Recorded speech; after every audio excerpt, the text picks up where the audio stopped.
The wind carried the sound of despair across the open plains that day, whispering through the dry wheat fields that once swayed with promise. A young orphan girl stood barefoot in the dirt, watching as strangers claimed the only thing her mother had left behind, a small, struggling farm that held every memory of love and loss she had ever known. The men laughed as they tore down the fences, their boots grinding into the soil her mother had once tended with care. To them, it was just land. To her, it was home. But the West was not a place of mercy. It was a place where power spoke louder than justice, and where the weak were expected to disappear quietly. She didn't cry, not then. Her tears had run dry long before the last horseman rode off with her mother's name erased from the deed. What filled her instead was silence, the kind of silence that burns deeper than pain. The townsfolk turned away, unwilling to challenge the men who had stolen what wasn't theirs. No one dared to stand beside a girl with nothing, not wealth, not family, not a voice loud enough to be heard. Yet in that emptiness, beneath the same sky that had watched her mother die working the fields, a spark of defiance began to breathe. High in the wooded hills beyond the valley lived a man the townsfolk rarely spoke of, a lumberjack who kept to himself, a giant of quiet strength and loneliness. His cabin sat among the pines like a fortress built against the world.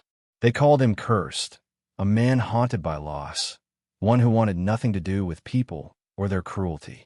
But fate, in the West, has a way of binding broken souls together when the world turns its back on them.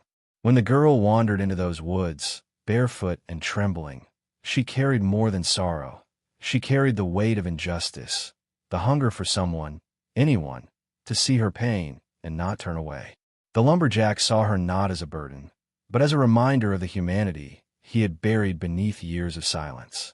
Her presence stirred something long dormant inside him, a memory of what it meant to protect, to care, to fight for what was right. And so began a story whispered by the wind and carved into the heart of the frontier. The tale of a lonely man who found redemption through courage, and an orphan girl who found family in the most unlikely of places. For in the Old West, even in the face of cruelty, there are moments when the forgotten rise, and when they do, the land itself seems to hold its breath. The lumberjack had lived alone for nearly a decade, his cabin built high in the pines where no man dared to intrude. He had chosen solitude over the noise of towns filled with greed and deceit. Each day he worked in silence, his axe swinging against the trunks with precision, his body moving like part of the forest itself. He had made peace with the wilderness, but not with himself. Somewhere in his past lay a sorrow so deep that even the trees seemed to carry it in their roots. Yet when he saw the girl standing at the edge of his clearing, mud on her feet, eyes hollow from loss, he knew the wilderness would no longer be his only companion. At first, he spoke few words. He gave her a blanket, a place by the fire, and a bowl of stew, all without asking questions. The girl sat in silence, her small hands gripping the wooden bowl as if it might vanish like everything else she had loved. He saw the way she flinched at sudden noises, the way her eyes darted toward the door whenever the wind shifted, as if expecting those men to return. The lumberjack didn't ask about her pain. He knew that kind of story too well. Some truths did not need to be told. They hung in the air, heavy and understood. Days turned to weeks, and though she rarely spoke, the cabin began to change. The fire seemed warmer, the silence less empty. The lumberjack found himself cutting extra wood, fishing enough for two, mending small clothes that did not belong to him. She followed him at a distance during his work, her curiosity slowly replacing fear. He caught her once watching him sharpen his axe, her eyes filled not with fear, but with wonder, perhaps even trust. It was the first time in years he had seen a look like that directed at him.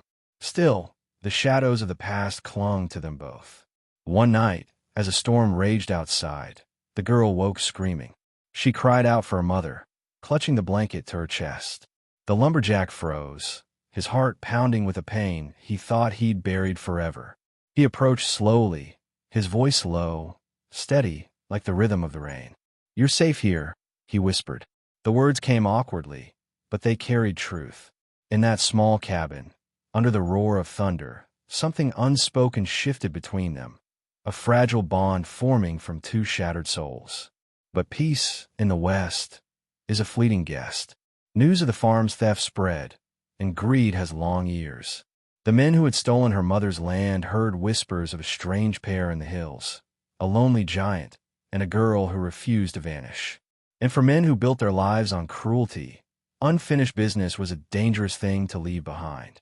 Winter crept down from the mountains, coating the valley in white. The lumberjack taught the girl how to survive, how to stack wood so it stayed dry, how to listen to the forest for signs of danger, how to find warmth when the world turned cold. Her hands, once soft and trembling, grew steady and capable. She learned to laugh again, though softly, like a secret the forest promised to keep. For the first time since her mother's death, the sound of her laughter reached the lumberjack's heart and cracked open the walls he'd built around it. But as the snow deepened, the world below began to stir. The men who had taken the farm returned to the nearby town, boasting of their new land and their cruelty. Among the settlers, whispers spread about the girl who had escaped, about the lumberjack who'd taken her in. Some called him her protector. Others, blinded by suspicion, called him a thief who had kidnapped her. In the West, rumor spreads faster than wildfire, and soon the wrong kind of men began to listen. One afternoon, while the lumberjack was chopping wood near the creek, he saw tracks, fresh ones, cutting through the snow. Not animal tracks, but boots. Heavy, deliberate, too many to be harmless travelers. His stomach turned. The piece he had carved from solitude was cracking, the storm of the past finding its way up the mountain. He followed the prints far enough to know what he already feared. Men were coming, and they carried guns. That evening, he returned to the cabin quiet and tense. The girl noticed his silence. She asked, in a voice small but certain, "Are they coming for us?" He didn't answer right away. He looked into the fire, the flames reflecting in his weary eyes. "They're coming for what they think belongs to them," he said finally. "But they've forgotten. Some things can't be taken." The girl frowned, not fully understanding. But the way his hand gripped the handle of his axe told her all she needed to know. The man who once hid from the world would not hide this time. As night fell, the forest seemed to listen. The wind pressed against the windows, the branches creaked, and the fire burned low. The girl sat close, clutching the edge of her blanket, while the lumberjack stared into the flames. Somewhere in that firelight, his past met hers. The man who had once lost everything, and the child who refused to lose anything more. The mountains had given them both shelter, but soon they would demand courage in return. The next morning, the forest was unnaturally still. No birds sang, no branches cracked. The lumberjack felt it before he saw it. The tension that comes before violence, the kind that makes the air itself hold its breath. He told the girl to stay inside, his tone calm but firm. "No matter what happens, keep the fire burning," he said. She nodded, but her eyes betrayed her fear. He stepped outside, his axe slung across his shoulder, his breath visible in the cold morning air. The silence of the woods felt like a warning carved into the wind. He followed the trail of footprints down the slope, his instincts guiding him like they always had. Years in the wilderness had taught him that danger often moved quiet, but it always left signs. A snap branch, a trail too deliberate. Then he saw it, a flicker of movement through the pines. 5 men, rifles slung, faces hard with greed. He recognized one of them instantly, the same man who had driven the girl's mother to ruin. The past had climbed the mountain, and it had come armed. He stayed hidden among the trees, watching them approach. They spoke loud, confident, the way men do when they believe they own the land they stand on. "She's here," one said. The girl. "I told you that Hermit was hiding her." The lumberjack's grip tightened around the handle of his axe. These were not men of law. They were thieves, the kind who mistook cruelty for power. For years he had avoided fights, believing that violence only chained a man tighter to his pain. But this was different. This was about protecting what the world had already taken too much of. By midday, the men reached the clearing. The cabin stood silent beneath the weight of falling snow. One of them smirked. "Looks like no one's home."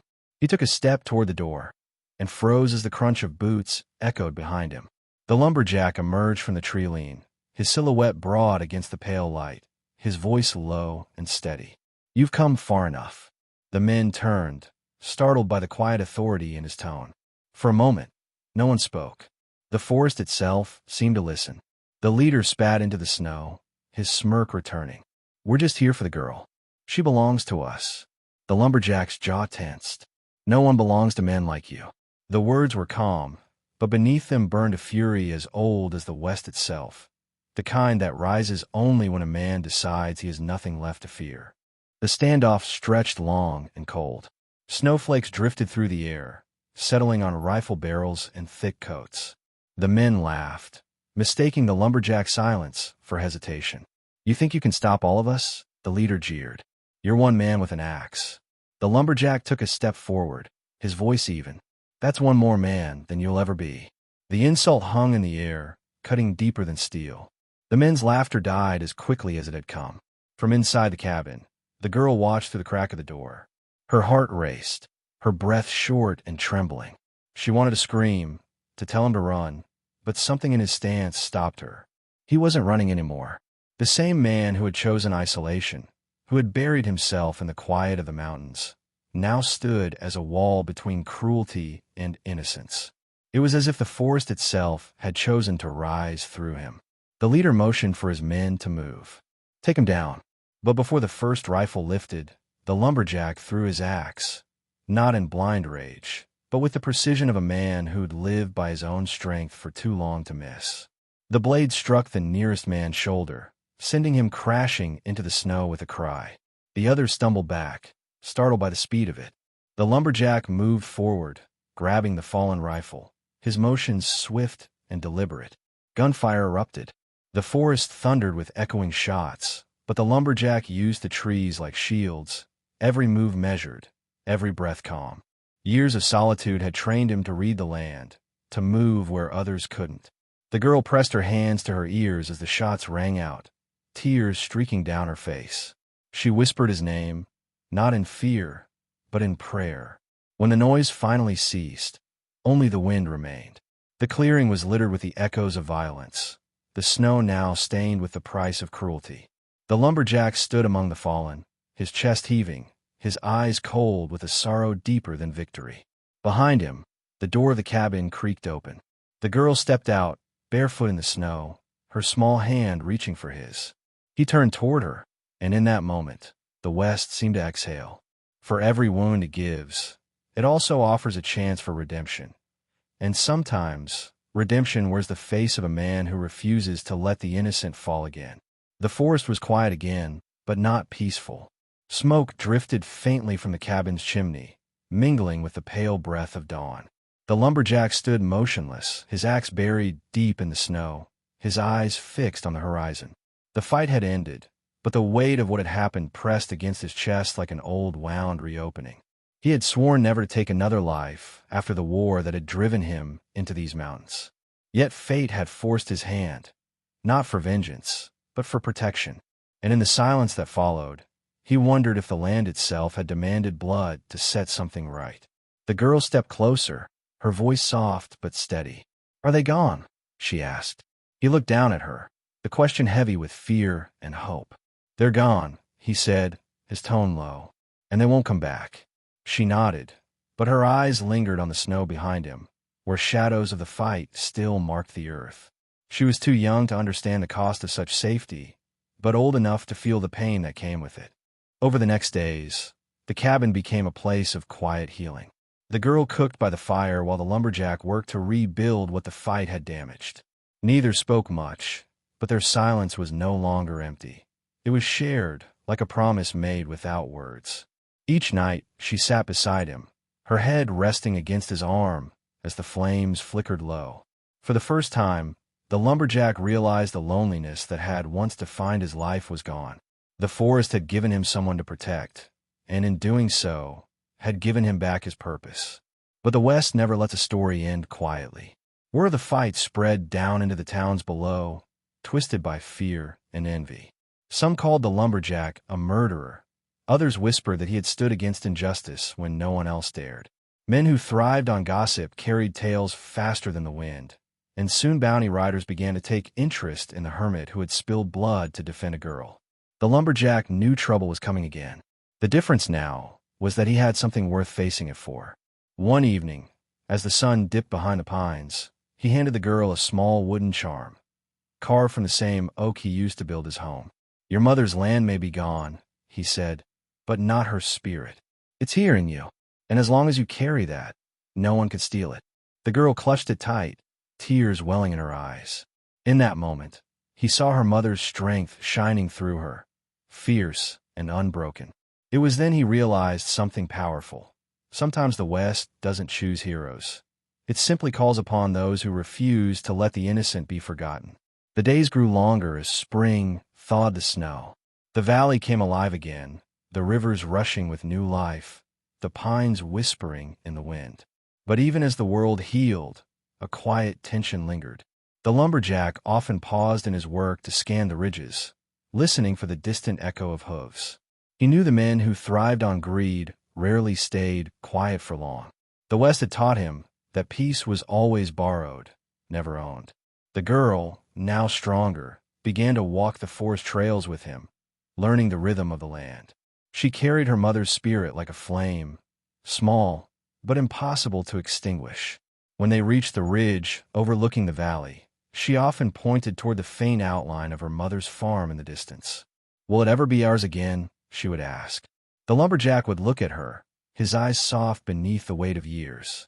"Land can be taken," he said, "but honor cannot. That's what makes it yours, even when it's gone." Their bond deepened with every passing season. The girl's laughter returned like spring birdsong, and the lumberjack, once the ghost of his own life, found himself smiling again. He built her a swing between two tall pines, using the same rope he had once used for hauling timber. Each evening she swung high, her laughter echoing through the forest, chasing away the ghosts that had once ruled their silence. In her joy, he found redemption, not for what he had done, but for the years he had wasted believing life was something meant to survive, not to live. But peace in the West is fragile. One afternoon, a rider appeared at the edge of the clearing, a lawman, carrying a rifle and a look that spoke of business. "You're the one they call the mountain lumberjack," the man said. "Word is you killed a group of ranchers last winter." The lumberjack's eyes darkened, but his voice remained calm. "Word travels faster than truth." The lawman didn't answer, only nodded toward the girl standing by the door. "The girl, she's the reason, isn't she?" The lumberjack said nothing, his silence confirming what words could not. The lawman tipped his hat, studying the man before him. "I'm not here to take you in," he said finally. "Not this time. Folks down in town, some of them say you did what the rest of us were too afraid to do. But the world doesn't forgive men who stand against power. Be ready. They'll come again." He turned his horse and rode off, leaving the clearing in silence once more. The girl ran to the lumberjack's side, fear flickering in her eyes. He placed a hand on her shoulder and whispered, "Then we'll be ready. The West may never give peace," he thought, "but it honors those who fight to keep it." The words of the lawman echoed in the lumberjack's mind long after he was gone. They'll come again. He knew the man was right. The kind of men who stole land and lives didn't stop until everything good was buried beneath greed. But the lumberjack wasn't the same man who once hid from the world. He had already faced the darkness, and he had no intention of letting it return without a fight. He began to prepare quietly, reinforcing the cabin walls, storing food, keeping his rifle clean. Every strike of his axe was a promise carved into the wood. They will not take her too. The girl noticed the change. She watched him from the window as he worked, his every motion purposeful, his silence heavier than usual. She was old enough now to understand that safety came with a price. One evening, as he returned from chopping wood, she asked softly, "Are you scared?" He paused, resting the axe against his shoulder. "Only of losing what's worth keeping," he said. The words lingered in her heart. In that moment, she realized that the man the world called a hermit was not driven by solitude, but by love, a love strong enough to stand against the cruelty of the West itself. Weeks passed before the storm arrived, not of rain, but of men. The sound of hooves broke the calm one morning, echoing through the valley like thunder. The lumberjack stepped out of the cabin, his rifle across his chest, eyes narrowing at the sight of dust rising on the horizon. They were coming, just as the lawman had warned, armed, organized, and certain they would finish what greed had started. The girl gripped the wooden charm around her neck, her heartbeat matching the rhythm of the horses that approached. When the riders appeared at the edge of the clearing, their leader dismounted, his boots sinking into the earth that was no longer his to claim. "You should have stayed out of this," he sneered. "That girl belongs to us, and that land was ours before she was born." The lumberjack's voice cut through the morning air like an axe through timber. "You've mistaken ownership for honor. The West doesn't belong to men like you. It belongs to those who stand." His tone was calm, but behind it lay the strength of a man who had nothing left to fear. The men laughed, drawing their weapons, but even as they did, doubt flickered across their faces. The lumberjack didn't flinch.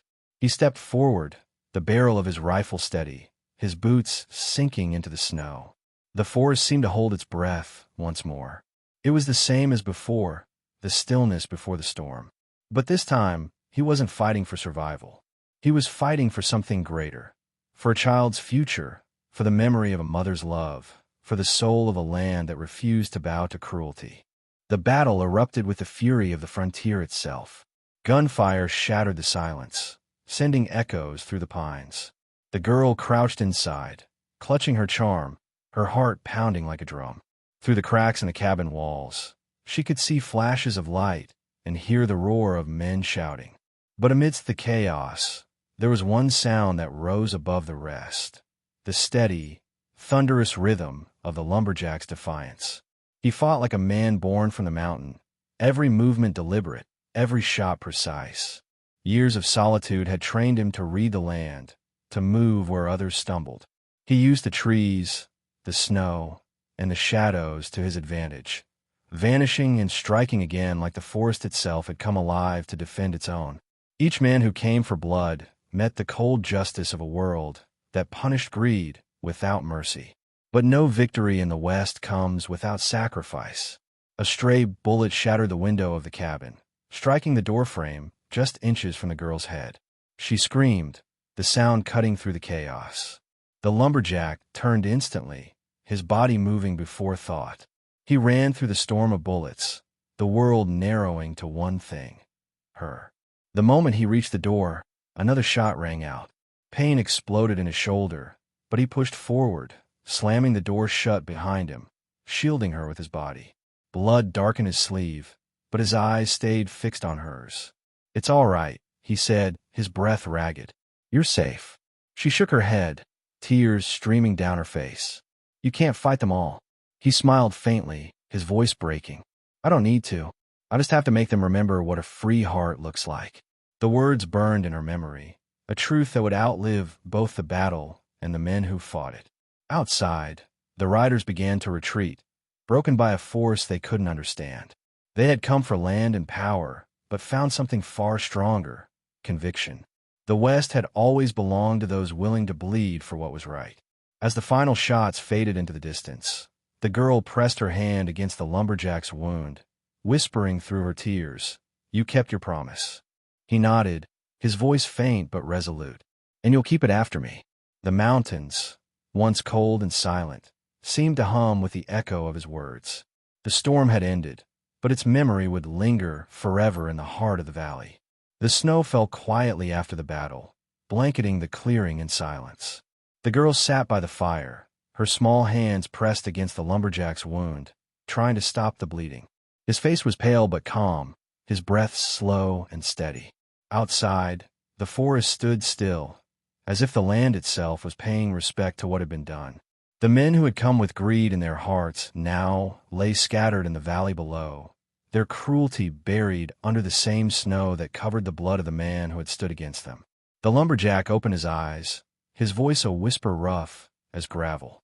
"Don't cry," he said, though tears were already streaming down her face. "You were brave, braver than most grown men I've known." She shook her head, gripping his hand tightly. "You can't leave. You can't." His lips curved into a faint smile. "The West doesn't let anyone stay forever," he murmured, "but it remembers those who stand for something." His hand brushed the wooden charm around her neck. "Promise me you'll live without fear. Promise me you'll build again." She nodded, her voice trembling. "I promise." The lumberjack exhaled, a long, tired breath that seemed to carry years of pain with it. "Good," he said softly. "Then I can rest." His eyes drifted toward the window, where dawn was beginning to break over the ridge. For the first time in his life, he looked at the sunrise not as another day to endure, but as something beautiful, a sign that what he had done had meaning. With that final breath, his hand fell still, and the cabin filled with the sound of quiet sobs and the whisper of wind through the pines. Days passed before the girl emerged from the cabin. She buried him on the hill overlooking the valley, where the mountains touched the sky. She marked his grave with a single wooden cross carved from the same oak he had once used for a charm. On it, she burned one word: honor. It was the only word that felt right. It was what he had lived by, and what he had died for. The girl stood there until the light faded, the wind brushing through her hair like a final farewell. She was alone again, but not the same. The orphan who had once watched helplessly as her world was stolen now carried the spirit of the man who had taught her to fight for it. His courage ran in her veins now. His voice echoed in her heart. The lumberjack was gone, but the fire he'd sparked in her would never die. Years later, the valley had changed. The stolen farm, once barren and broken, now bloomed again under her care. The girl, no longer a child, but a woman grown strong by hardship, walked its fields with the same steady grace her mother once had. Her hands, roughened by labor, carried both memory and promise. The people of nearby towns whispered of her story, of the orphan who had reclaimed her land, of the man in the mountains who had stood for her when no one else would. Some called it legend, others truth, but in the West, sometimes they were one and the same. She rebuilt the fences, restored the barn, and planted the same crops her mother once tended. Each seed she placed in the soil was a vow, to never let greed or cruelty take root again. She worked from dawn to dusk, and when the sun sank behind the hills, she would climb to the ridge where the lumberjack rested. She spoke to him often, her words carried by the wind. "You were right," she would say softly. "The land remembers." And as the stars spread across the sky, it felt as though he was still there, watching, protecting, reminding her that strength is not measured by power, but by heart. Seasons passed, and travelers who crossed the valley often stopped by the farm for food or shelter. None left unchanged. They spoke of the woman who faced every storm with the calm of the mountains, of her eyes that held both fire and peace. And when they asked how she had built so much from so little, she would only smile and say, "A lonely man once showed me that some things are worth standing for." On the 10th spring after his death, the valley was greener than ever. Wildflowers grew around his grave, their roots wrapping around the wooden cross. She placed her hand on the soil and whispered, "You kept your promise." A soft wind swept through the pines, bending the grass, as if the earth itself was answering her. And in that moment, she knew. The story of the orphan girl and the lonely lumberjack was no longer one of sorrow. It was one of rebirth, carved forever into the heart of the West. The land had tested them, broken them, and in the end, honored them. For in a world ruled by power and greed, their story proved a simple, eternal truth. Even the smallest light can outlast the darkest shadow. And as the sun dipped low over the horizon, the valley glowed gold, as if the West itself bowed in silent tribute to those who dared to rise when the world tried to silence them. The wind moved softly across the valley, carrying with it the scent of pine and the whisper of memories too sacred to fade. The orphan girl, now a woman forged by both pain and courage, stood at the ridge where the lonely lumberjack rested beneath the earth. The years had not erased the ache of loss, but they had transformed it into something far greater: strength. Everything around her, from the green fields to the wooden cross marked honor, stood as living proof that even in a world of cruelty, goodness could still rise and take root. His story had not ended with his final breath. It had begun with hers. She looked toward the farm below, once stolen, now thriving again through her own hands. The fences stood strong, the crops reached high, and laughter once more filled the air where silence had reigned. Each harvest was more than a victory. It was a promise kept, to her mother and to the man who had fought to protect her when no one else would. The West had taken much from her, but it had also taught her its most sacred truth: that the land only belongs to those willing to defend it with heart, not greed. Every scar she bore told a story, not of defeat, but of defiance. The lonely lumberjack had taught her that kindness and courage were the rarest forms of strength, and that sometimes, standing alone for what's right echoes louder than 1,000 voices of compromise. His silence had once filled the mountains, but now his legacy spoke through her, a voice of resilience, echoing across every acre of the land they both loved. In her strength, he lived on. In her peace, his battle found meaning. As the sun sank behind the mountains, painting the sky in gold and crimson, she whispered into the wind, "You can rest now. I've learned to stand." The breeze shifted, warm against her face, and for a moment, it felt as if the whole valley exhaled with her, grateful, serene, eternal. The West, wild and untamed, had witnessed another tale of redemption, one written not in glory or vengeance, but in quiet acts of love and sacrifice. And as this story fades into the horizon, it leaves behind a question that lingers in the heart. When life tests your courage and the world turns against you, will you yield, or will you rise, as they did, with unbreakable resolve? If this story touched your heart, share your thoughts below. Tell us what it made you feel, what it made you remember. And if you believe stories like this one should live on, subscribe to the channel, leave your mark with a like, and help keep alive the spirit of the Old West, where honor still rides, and the brave are never forgotten.